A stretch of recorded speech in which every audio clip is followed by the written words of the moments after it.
Hello students, आज हम third unit start कर रहे हैं और इसमें हम सबसे पहले मैग्नेटिक इफेक्ट्स ऑफ करंट पढ़ेंगे। स्टूडेंट्स, ओरस्टेड साइंटिस्ट थे जिन्होंने हमें बताया था कि अगर कोई करंट कैरिंग कंडक्टर है तो उसके अराउंड मैग्नेटिक फील्ड प्रोड्यूस हो जाता है। लेकिन कितना मैग्नेटिक फील्ड प्रोड्यूस होता है और मैग्नेटिक फील्ड की क्या डायरेक्शन है वो ओरस्टेड ने नहीं बताया था। उसके लिए हमारे पास एक लॉ है जिसको हम बोलते हैं बायोट-सैवर्ट्स लॉ। तो आज हम पहले बायोट-सैवर्ट्स लॉ पढ़ेंगे और फिर उसके एप्लीकेशंस करेंगे। तो सबसे पहले देखिए स्टूडेंट्स, बायोट-सैवर्ट्स लॉ क्या है। स्टूडेंट्स, मान लिया जाए ये कोई एक कंडक्टर है, मतलब कि एक वायर है ए बी। इस वायर में से ये करंट फ्लो कर रहा है आई, ठीक है।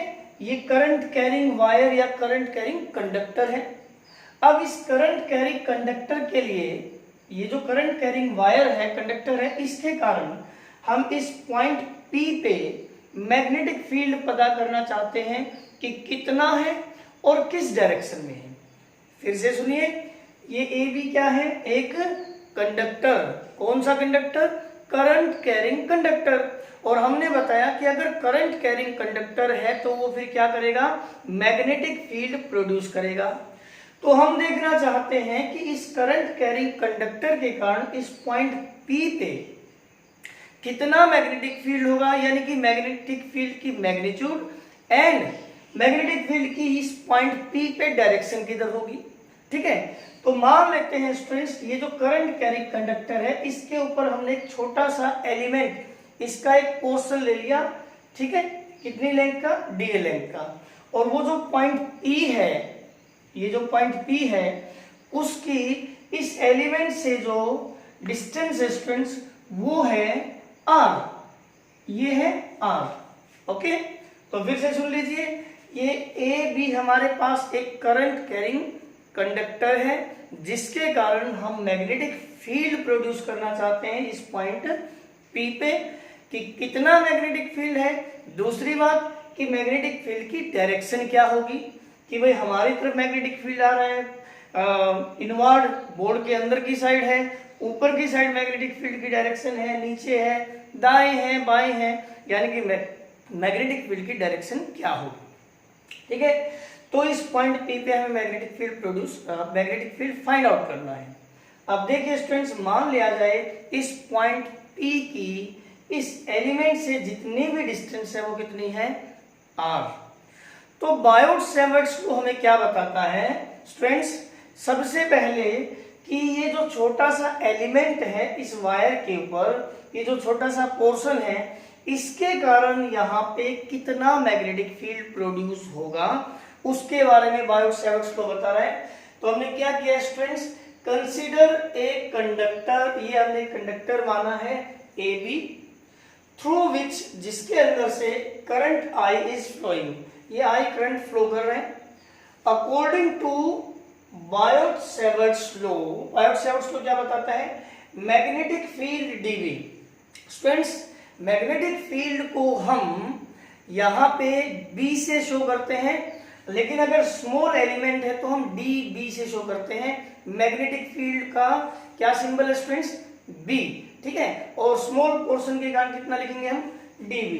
तो according to Biot Savart's law, magnetic field dB at distance R distance पे जो मैग्नेटिक फील्ड होगा due to small element dl of A B is, उन्होंने क्या बताया सबसे पहले कि जो मैग्नेटिक फील्ड है students is directly proportional to current. मतलब कि अगर करंट ज्यादा फ्लो कर रहा है तो मैग्नेटिक फील्ड भी इस पॉइंट पे ज्यादा होगा, और वायर में से अगर करंट फ्लो कर रहा है कम तो मैग्नेटिक फील्ड भी कम होगा।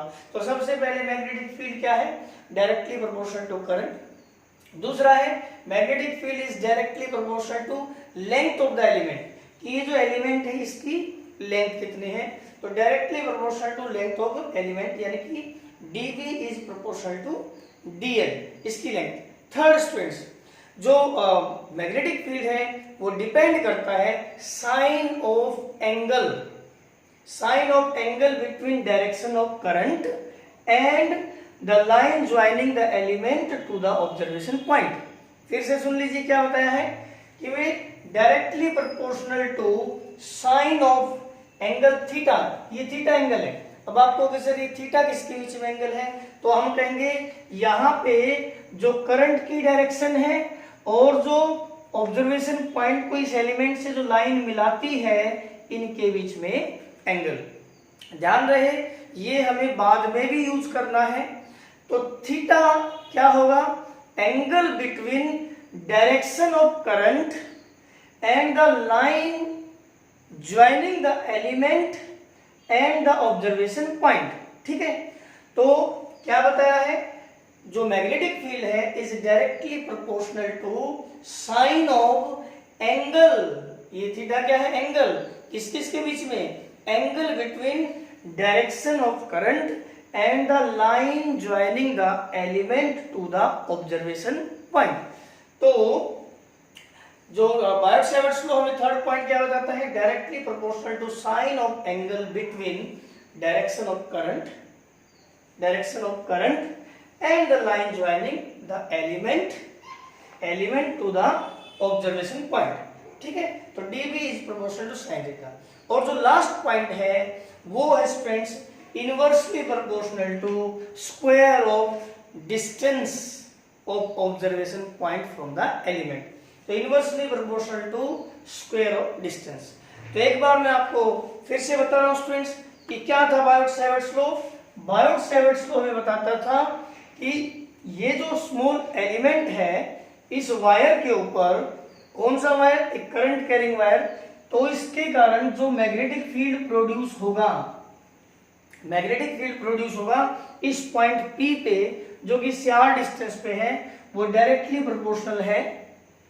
एक तो करंट, इसमें से करंट कितना फ्लो कर रहा है, दूसरा डायरेक्टली प्रोपोर्शनल है लेंथ ऑफ द एलिमेंट, ठीक है, कि लेंथ कितनी है, तीसरा डायरेक्टली प्रोपोर्शनल है sine of angle between the direction of current and the line joining the element to the point, and inversely proportional है square of distance of this point.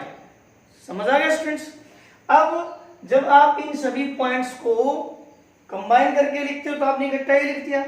अब जब आप प्रोपोर्शनल साइन हटाते हो तो क्या लगाते हो स्टूडेंट्स, एक कांस्टेंट k। तो जो कांस्टेंट है स्टूडेंट्स यहाँ पे ये k वो होता है म्यू नॉट अपॉन 4 पाई के बराबर। ठीक है, म्यू नॉट अपॉन 4 पाई के बराबर। ठीक है, और ये जो कांस्टेंट है इसकी वैल्यू होती है 10 की पावर -7।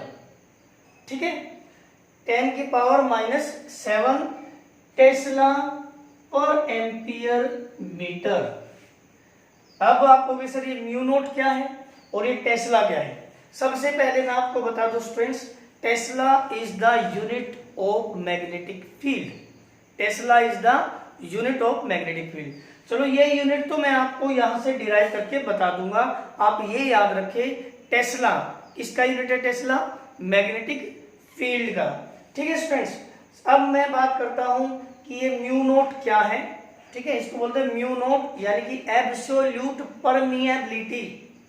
आप लोगों ने फर्स्ट यूनिट में एब्सोल्यूट परमिटिविटी पढ़ा था, बस वहां इलेक्ट्रिक फील्ड में था, यहां मैग्नेटिक फील्ड में है, बिल्कुल सेम है।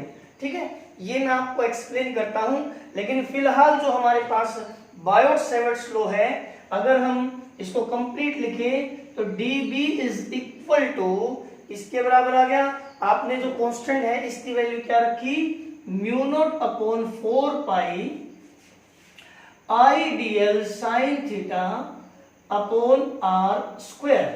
ठीक है, ये आपको हमने क्या बताया है, एक करंट कैरिंग एलिमेंट जो है वो अपने से r डिस्टेंस पे कितना मैग्नेटिक फील्ड प्रोड्यूस करता है। ये स्मॉल पोर्शन के कारण है, और अगर हम पूरे वायर के कारण लेते हैं मैग्नेटिक फील्ड तो हम इसका क्या करते हैं, इंटीग्रेशन। तो आगे देखिए स्टूडेंट्स, हम इनको एक्सप्लेन करते चलते हैं। देखिए सबसे पहले हम बताएंगे कि ये म्यू नॉट क्या है। हालांकि बायोट-सैवर्ट्स लॉ में हम आगे चल सकते हैं, तो म्यू नॉट को हम बाद में एक्सप्लेन कर देते हैं। चलो एक बार देखिए आप, जो हमारे पास मैग्नेटिक फील्ड हमने एक स्मॉल एलिमेंट के कारण बताया, कितना बताया students, dB is equal to mu not upon 4 pi I dl sine theta upon r square. ठीक है स्टूडेंट्स, ओके। अगर हम पूरे वायर के कारण लेते हैं तो हम क्या कर सकते हैं, इसका इंटीग्रेशन, हालांकि ये कांस्टेंट है, हम चाहे इसको बाहर भी ले सकते हैं, और लिमिट्स भी हैं तो लिमिट्स भी पुट कर सकते हैं। अब हम यहाँ क्या कर सकते हैं स्टूडेंट्स, dB पूरे वायर के कारण mu not upon 4 pi I dl sine theta, मैं अगर इसको r से मल्टीप्लाई कर दूं और r से डिवाइड कर दूं तो ऊपर r और नीचे हो जाएगा r क्यूब।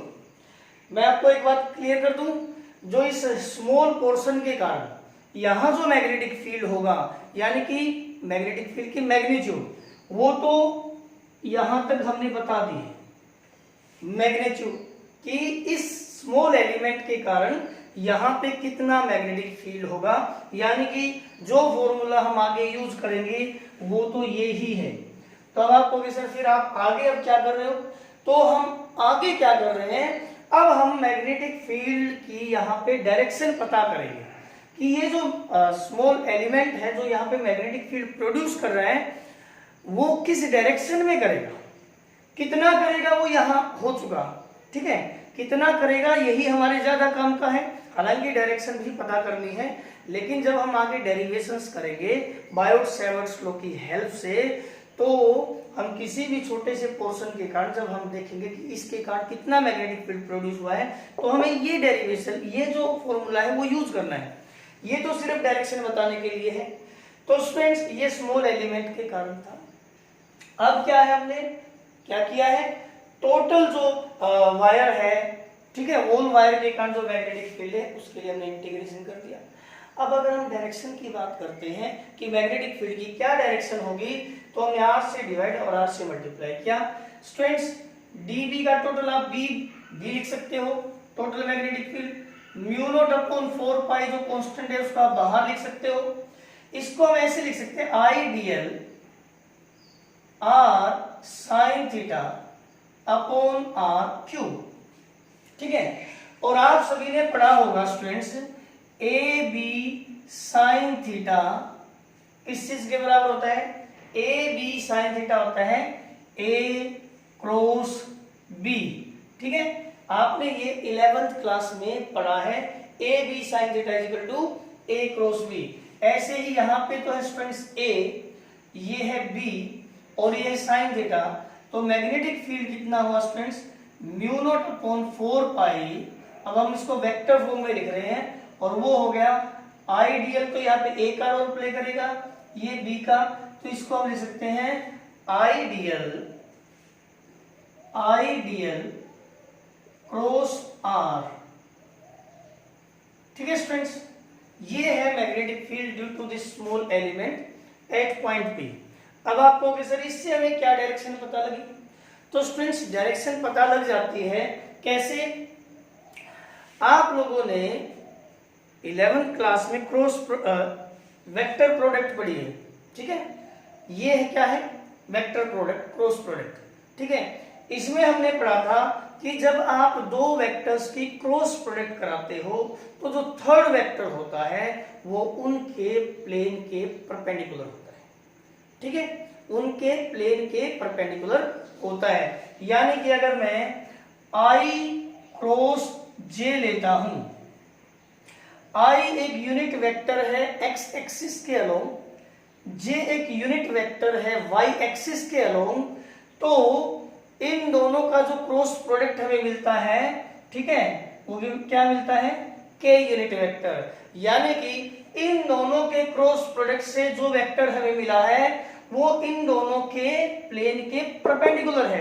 यानी कि के जो वेक्टर होता है वो ए यूनिट वेक्टर के भी पैरेलल है और जे यूनिट वेक्टर के भी पैरेलल है। ठीक है, सॉरी परपेंडिकुलर है।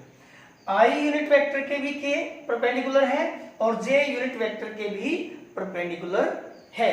ठीक है, इस बात को ध्यान रखोगे। तो जब भी आप दो वेक्टर्स की क्रॉस प्रोडक्ट करते हो तो एक नया जो वेक्टर हमें मिलता है वो उनके प्लेन के परपेंडिकुलर मिलता है। तो यहां भी क्या होगा, अगर मान लिया जाए ये है आइडियल, आइडियल से हमारा मतलब होगा यह करंट की डायरेक्शन, ठीक है, आइडियल, और ये है आर, तो इनका जो प्लेन हुआ वो ये हुआ, ये प्लेन है। तो जो मैग्नेटिक फील्ड की डायरेक्शन है वहां यहां पे क्या होगी, वो यूं मान लो कि इनवर्ड होगी, क्योंकि जो प्लेन हुआ ना स्टूडेंट्स, ये है आईडीएल, ये करंट की डायरेक्शन हुई, और ये है आर, ठीक है। तो आइडियल और आर, तो इनका ये प्लेन हो गया, ये प्लेन, ठीक है। और मैग्नेटिक फील्ड क्या होगा फिर, यहां से देख सकते हैं ideal cross R, magnetic field क्या है, इनके क्रॉस प्रोडक्ट से हमें मिल रहा है। तो फिर इन दोनों के प्लेन के परपेंडिकुलर मैग्नेटिक फील्ड की डायरेक्शन मिलेगी। फिर से सुन लो, इन दोनों के क्रॉस प्रोडक्ट से आपको क्या मिल रहा है, मैग्नेटिक फील्ड। और हमने बताया है कि जब भी दो वेक्टर्स की आप क्रॉस प्रोडक्ट कराते हो तो नया वेक्टर उनके प्लेन के परपेंडिकुलर मिलेगा। तो आइडियल और आर, आइडियल को आप क्या मान सकते हो, यहाँ पे करंट की डायरेक्शन, ठीक है, और आर आइडियल यानी कि यहां करंट की डायरेक्शन ये और आर ये, तो इन दोनों का प्लेन हुआ ये, ठीक है स्टूडेंट्स। अगर ये प्लेन हुआ तो मैग्नेटिक फील्ड इस प्लेन के परपेंडिकुलर होगी। तो मैग्नेटिक फील्ड की यहां पे अगर मैं डायरेक्शन बताऊं स्टूडेंट्स, तो ये होगी ऐसे क्रॉस इनवर्ड। आपको बता दूं, ये अगर एक प्लेन है, अगर आपको मैग्नेटिक लाइंस इसके परपेंडिकुलर दिखानी है तो इस चैप्टर में आपको क्या करना है, इस यूनिट में ही मैग्नेटिक लाइंस अगर बाहर दिखाओगे तो ऐसे लाइन दिखाओगी, ऐसे डॉट दिखाओगी, सॉरी। अगर मैग्नेटिक लाइंस हम दिखाएंगे परपेंडिकुलरली आउटवर्ड, मैग्नेटिक लाइंस बाहर आ रही हैं तो आपको ऐसे डॉट दिखानी है, और मैग्नेटिक लाइंस इनवर्ड जा रही है तो आपको क्या दिखानी है, ऐसे क्रॉस दिखाना है, ठीक है। इस बात को ध्यान रखें। अगर मैग्नेटिक लाइंस इधर जा रही है तो आप बोर्ड पे ऐसे दिखाई सकते हो, इधर जा रही है तो बोर्ड पे आप ऐसे दिखाई सकते हो, लेकिन अगर अंदर जा रही है या बाहर आ रही है तो आप कैसे दिखाओगे। तो अगर मैग्नेटिक लाइंस बाहर तो आ रही है बोर्ड से बाहर की साइड तो आपको ऐसे डॉट दिखानी है, और अगर मैग्नेटिक लाइंस इनवर्ड जा रही है तो आपको क्रॉस दिखानी है, ठीक है। आपको याद रहे तो क्रॉसिंग टेबलेट होती है, तो आप याद रखना क्रॉस इनवर्ड, यानी कि इनवर्ड के लिए हम क्रॉस वर्ड यूज करेंगे। क्रॉसिंग टेबलेट से आप याद रख लेना कि क्रॉस फॉर इनवर्ड। तो क्योंकि बताया ये है आईडीएल, इधर है आर, तो इनका ये प्लेन हुआ, और अगर ये प्लेन हुआ तो फिर मैग्नेटिक लाइन इन दोनों के प्लेन के परपेंडिकुलर होगी। यूं मान लो कि ये थोड़ा एक्स एक्सिस के अलोंग है, ये वाई एक्सिस के अलोंग है, तो फिर ये जेड एक्सिस के अलोंग होगी।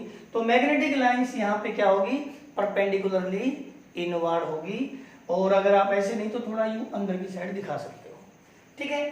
तो ये तो था ऑल अबाउट बायोट-सैवर्ट्स लॉ। अब मैं आपको थोड़ा ये जो म्यू नॉट यानी कि एब्सोल्यूट परमिएबिलिटी है उसके बारे में एक्सप्लेन कर देता हूं। अगर आपके एग्जाम में बायोट-सैवर्ट्स लॉ आता है तो आप यहां तक एक्सप्लेन कर देना, ठीक है। ये तो है जो मैग्नेटिक फील्ड प्रोड्यूस करेगा उसकी मैग्नीट्यूड, ये जो स्मॉल पोर्शन है ये कितना मैग्नेटिक फील्ड प्रोड्यूस करेगा। ये तो बड़ा सिंपल है कि भाई magnetic field is directly proportional to current, directly proportional to length of the element, directly proportional to sine of angle between the direction of current and the line joining the element to the point, and inversely proportional to the square of distance between them। फिर जब आप proportional sign हटाते हो तो आप constant लगाते हो।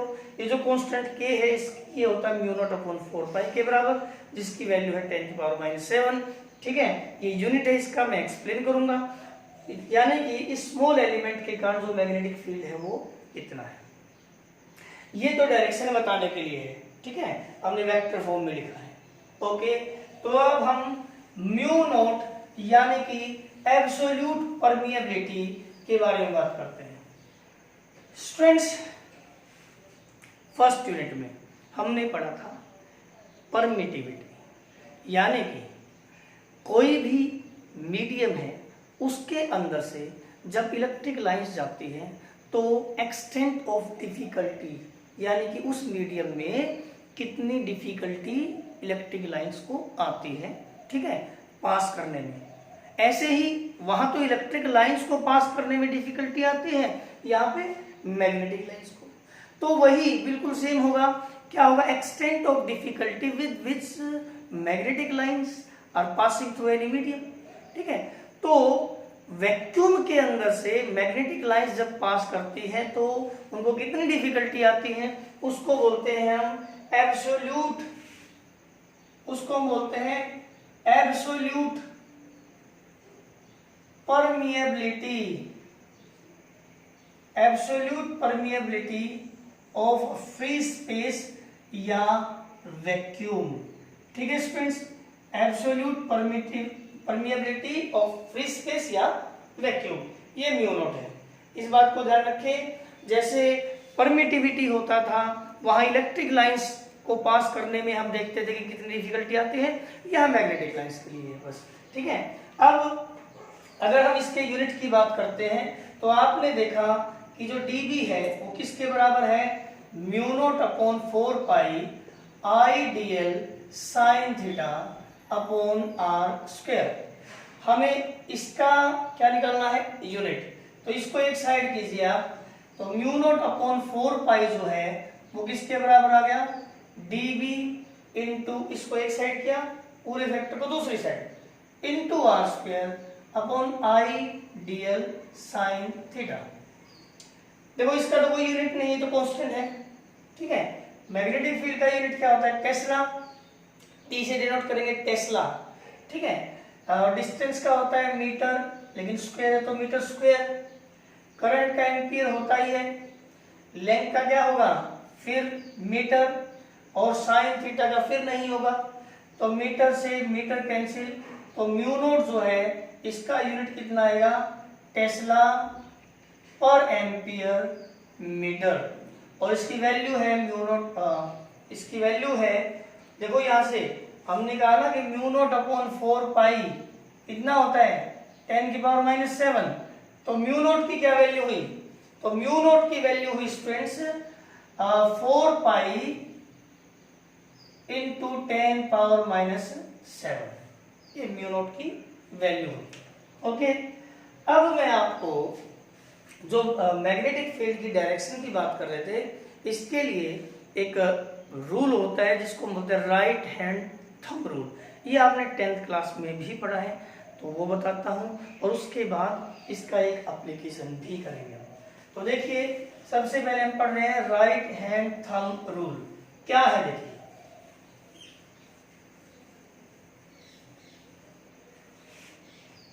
Right hand thumb rule. Students 10th class में भी आपने पढ़ा है। ये क्या कहता है कि अगर सपोज कीजिए ये कोई करंट कैरिंग वायर है और इसमें करंट ऐसे ऊपर की साइड फ्लो कर रहा है, ठीक है, तो इसके अराउंड मैग्नेटिक लाइंस की क्या डायरेक्शन होगी।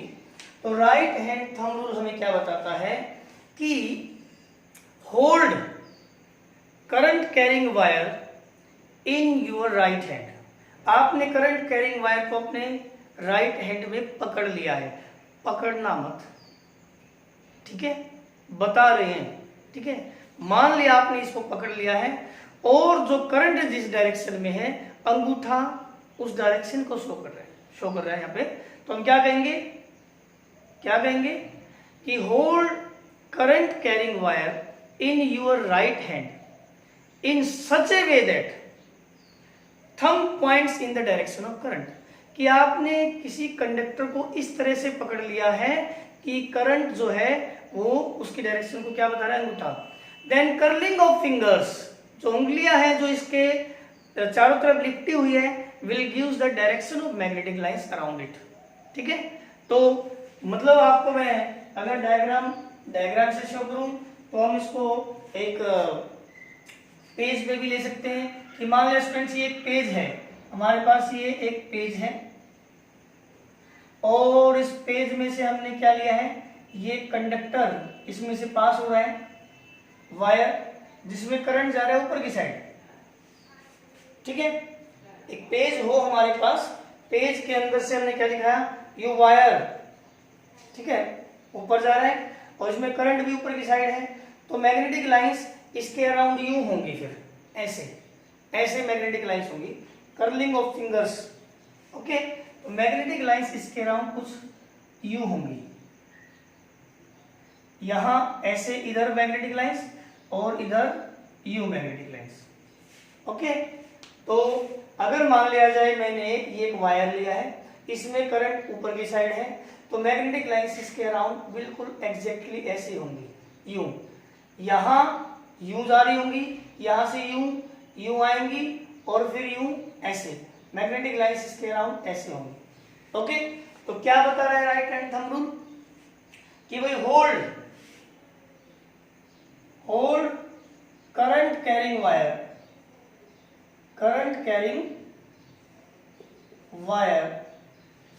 in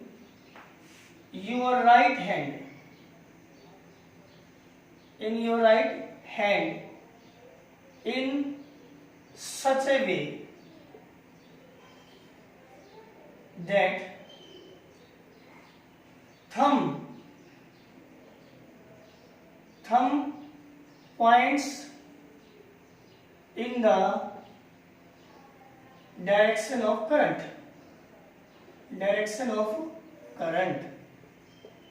क्या बताया, hold current carrying wire in your right hand, ऐसे पकड़ लो भाई।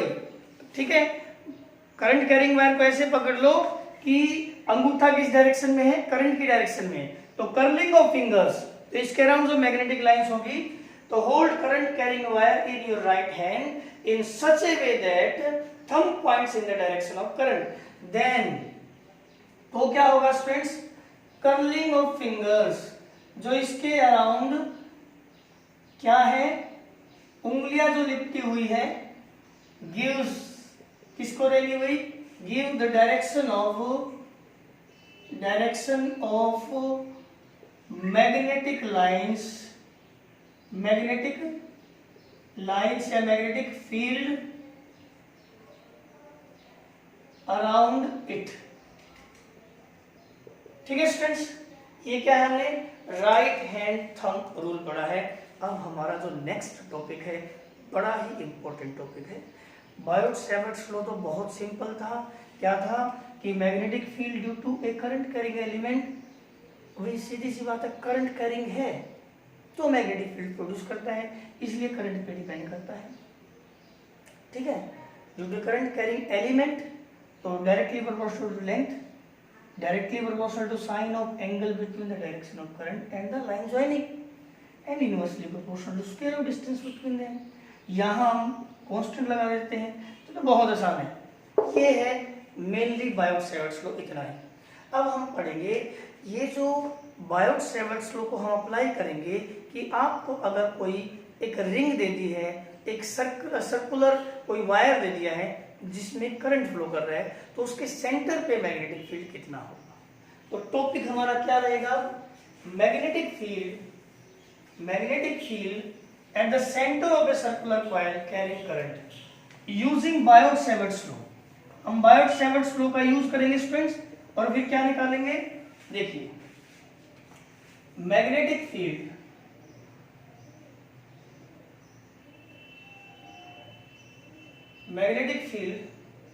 at the center of a circular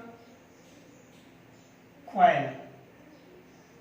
ठीक है, magnetic field at the centre of a circular coil, ध्यान रहे सर्कुलर कॉइल कैरिंग करंट है उसमें। ठीक है, तो मान लिया स्टूडेंट्स हमारे पास ये एक सर्कुलर कॉइल है,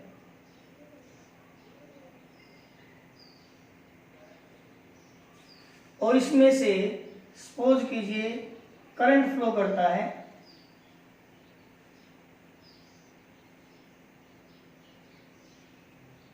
मान लो यहां से तो करंट आ रहा है और इधर से करंट वापस जा रहे हैं, तो ये हुआ करंट। ओके, हमें मैग्नेटिक फील्ड निकालना है यहाँ पे, ये सेंटर है, मान लिया पॉइंट O, ठीक है।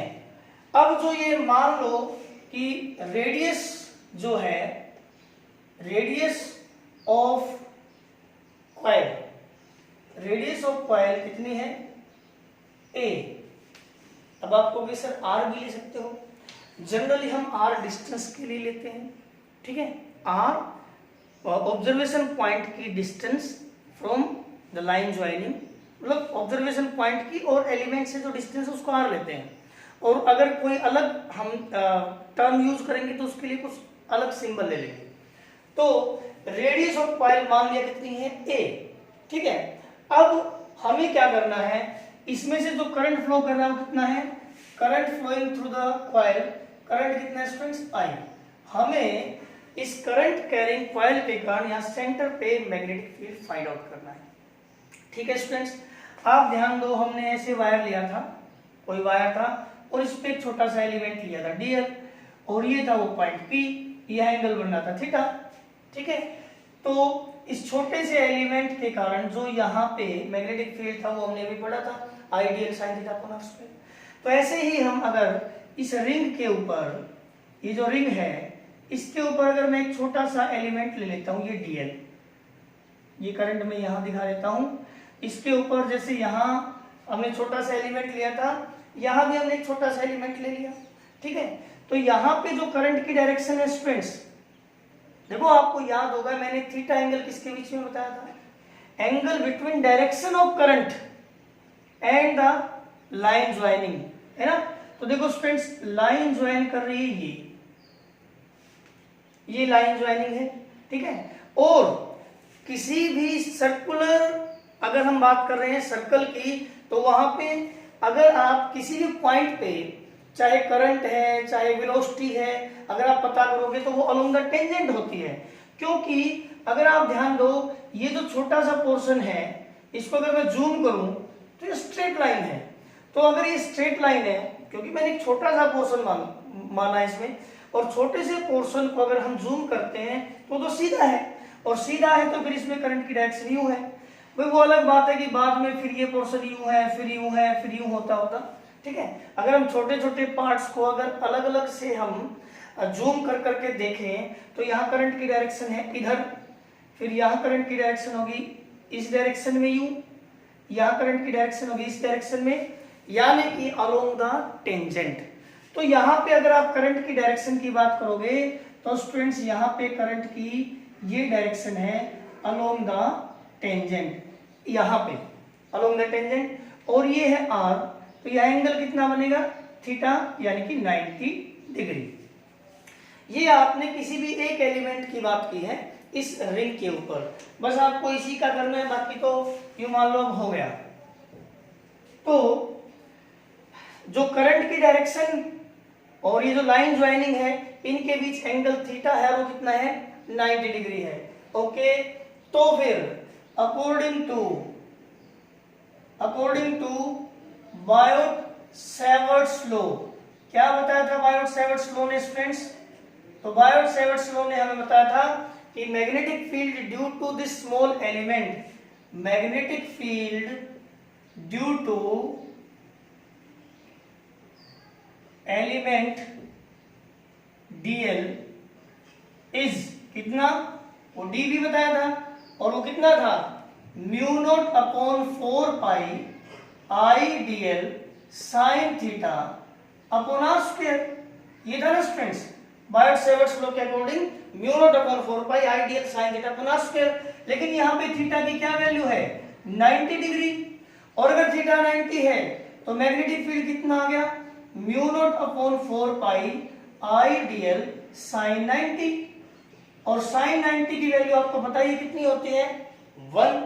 तो मैग्नेटिक फील्ड आ गया आपका μ0/4 पाई IDL अपॉन r²।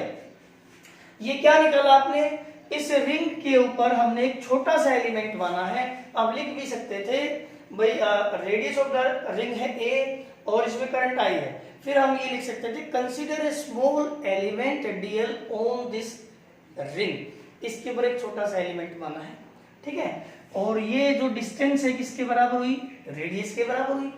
तो यहाँ इस एलिमेंट में देख, ये आप हमेशा के लिए याद रखना फ्रेंड्स कि जब भी हम एक सर्कल लेंगे तो सर्कुलर पाथ कोई भी हो, वहां पे चाहे मैग्नेटिक फील्ड की डायरेक्शन पता करोगे, चाहे आप करंट, चाहे आप वेलोसिटी वगैरह, तो वो अलोंग द टेंजेंट मिलेगी। क्योंकि एक सर्कल अगर आप ध्यान से देखो तो यूं मान सकते हो कि छोटे छोटे स्ट्रेट जो पाथ है उन्हीं को हमने ज्वाइन कर करके एक सर्कल बनाया है। ऐसे वो हमें लगता नहीं, लेकिन एक छोटा सा पार्ट, एक क्या है, एक जो छोटा सा पार्ट है ना, वो अपने आप में एक स्ट्रेट लाइन है, लेकिन बहुत छोटा पार्ट है।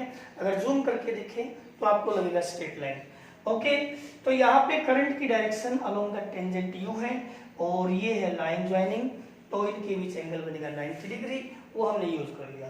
तो एक स्मॉल एलिमेंट के कारण निकला है। इस रिंग के ऊपर ऐसे ऐसे डीएल एलिमेंट, डीएल एलिमेंट्स तो बहुत सारे होंगे और सभी इतना इतना मैग्नेटिक फील्ड प्रोड्यूस कर रहे होंगे। इसलिए देयरफॉर टोटल मैग्नेटिक फील्ड जो होगा हमारे पास, क्या करेंगे, इसका इंटीग्रेशन, तो dB का इंटीग्रेशन को हम लिख देंगे स्टूडेंट्स b। और स्टूडेंट्स कांस्टेंट चीज क्या क्या है, एक तो mu not upon 4 pi constant है, इंटीग्रेशन से बाहर ले लेंगे। करंट आई, सभी एलिमेंट्स में से वही करंट फ्लो करता जाएगा, इस एलिमेंट में से भी, इसमें से भी, इसमें से भी, तो करंट सभी एलिमेंट्स के लिए सेम है। ओके, आर, जितनी इस एलिमेंट की डिस्टेंस है उतनी इस एलिमेंट की डिस्टेंस, उतनी इसकी, उतनी ही इसकी, उतनी ही इसकी, सभी एलिमेंट्स की डिस्टेंस बराबर है क्योंकि ये तो रेडियस है। तो आर भी हमने बाहर ले लिया, तो इंटीग्रेशन के अंदर क्या आया, dl। ओके स्टूडेंट्स, तो जो टोटल मैग्नेटिक फील्ड आया है वो कितना आया है, म्यू नॉट, एक ध्यान दीजिए यहाँ पे डिस्टेंस क्या है a, तो a स्क्वायर लिख देंगे हम। ओके, dl, आप देखोगे dl ये है, dl, तो dl का इंटीग्रेशन से क्या मतलब क्या कि जितने भी ये dl एलिमेंट्स हैं सभी को जोड़ दो, तो dl सभी को जोड़ेंगे तो क्या बन जाएगी, सर्कमफ्रेंस, है ना। तो mu not I upon 4 pi a square into length of circumference, ठीक है, और वो कितनी है, 2 पाई a। तो स्टूडेंट्स 2 पाई से 2 पाई कैंसिल, a से a कैंसिल, तो हमारे पास क्या आया, क्या है स्टूडेंट्स, म्यू नॉट आई, ठीक है, 2 पाई से 2 पाई कैंसिल, यहाँ 2 बचा और यहाँ बचा a। तो ये मैग्नेटिक फील्ड है हमारे पास एक करंट कैरिंग कॉइल का सेंटर के ऊपर, ठीक है। अब बात करें डायरेक्शन की, तो क्योंकि आपको बताया था ये राइट हैंड थंब रूल, देखो मैग्नेटिक लाइंस जैसे अंगूठा करंट की डायरेक्शन में है, तो इस पॉइंट पे मैग्नेटिक लाइंस बाहर आ रही होंगी, इस पॉइंट पे देखो मैग्नेटिक लाइंस यूं इधर जा रही होंगी, इस पॉइंट पे मैग्नेटिक लाइंस मेरी तरफ आ रही होंगी, इस पॉइंट पे मैग्नेटिक लाइंस यूं घूम के इधर आ रही होंगी। यानी कि मैग्नेटिक लाइंस की जो डायरेक्शन है वो अलग अलग पॉइंट पे, यहाँ पे मैग्नेटिक लाइंस इस पॉइंट पे यूं आ रही है, फिर यूं होती हुई यहाँ पे मैग्नेटिक लाइंस की डायरेक्शन उधर हो गई, यूं होती हुई यहाँ पे मैग्नेटिक लाइंस की डायरेक्शन अंदर की साइड है, फिर यूं यहाँ पे इधर है, फिर यूं ऐसे, क्योंकि सर्कुलर रिंग में है ना, ऐसे मैग्नेटिक लाइंस की डायरेक्शन लगातार बदलती है, हर जगह अलोंग द टेंजेंट होती जाती है। तो फिर अगर मैं देखूं यहाँ पे मैग्नेटिक लाइंस की डायरेक्शन, तो आपको बताया था राइट हैंड थंब रूल के अकॉर्डिंग अंगूठा ऊपर की साइड, करंट ऊपर की साइड है ना, तो यहाँ मैग्नेटिक लाइंस जो है सभी के कारण आप देख सकते हैं, इस एलिमेंट के कारण भी अंदर की साइड है, पॉइंट देखना पॉइंट कहाँ है, इसके कारण भी अंदर की साइड है, इस एलिमेंट के कारण भी अंदर की साइड है, अंगूठा करंट की डायरेक्शन में है, मैंने ये एलिमेंट लिया, ये एलिमेंट लिया, ये एलिमेंट, ये एलिमेंट, ये एलिमेंट, सभी एलिमेंट्स को ले रहा हूं, तो मैग्नेटिक लाइंस जो है यहाँ भी अंदर की साइड है, यहाँ भी अंदर की साइड है, यहाँ भी अंदर की साइड है, हर जगह अंदर की साइड है। तो आप यहाँ क्या बोलोगे कि मैग्नेटिक लाइंस की डायरेक्शन क्या है, inward in the plane of the paper, ठीक है, direction is inward in the plane of the paper, plane of paper, और बल्कि परपेंडिकुलरली इनवर्ड कह सकते हो, अंदर की साइड। ठीक है स्टूडेंट्स, तो ये था Biot Savart's law, right hand thumb rule और magnetic field at the centre of circular coil.